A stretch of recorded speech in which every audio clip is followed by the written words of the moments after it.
வாழ்க்கையில சில நேரங்கள்ல கெடுவார் கேடு நினைப்பார் அப்படிங்கிற பழமொழி நிறைய இடங்கள்ல நிரூபிக்கப்பட்ட உண்மையாயிருது. இந்த வீடியோவை நல்லா பாருங்க.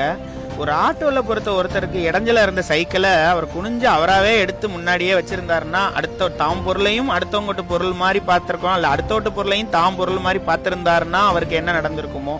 ஆனா அதை லேட்டா தனக்கு இடைஞ்சலா இருக்குன்னதுக்கு பிறகு அவர் எடுத்து வைக்கிறப்போ தன்னோட இழப்பு எவ்வளவு பெரிய விபரீதங்களை அவரை சந்திக்கிறாருன்னு பாருங்க.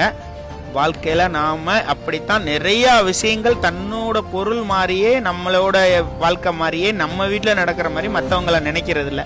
தனக்கு நடந்தா அது தக்காளி சட்னி, தனக்கு நடந்தா அது ரத்தம், அடுத்தவங்களுக்கு நடந்தா அது தக்காளி சட்னி அப்படிங்கிறவங்க தான் இன்னைக்கு நம்ம வாழ்க்கையில சுயநலவாதிகளை சந்திக்கிறோம். இந்த வீடியோ சொல்ற பாடம் எப்பவுமே நீ என்ன நினைக்கிறியோ, யாருக்கு நீ என்ன நினைக்கிறியோ அது உனக்கே திரும்பி வரும். அது கர்மா இஸ் பூமராங்னு சொல்றாங்க, இல்ல எண்ணம் போல் வாழ்க்கைங்கிறாங்க. உன்னோட நினைவுகள் மட்டும்தான் உன்னை இயக்குமே ஒழிச்சு நீ நினைக்கிற மாதிரி மத்தவங்களுக்கு எதுவும் ஆக போறது இல்லை. அதனால நல்லதே நினைங்க.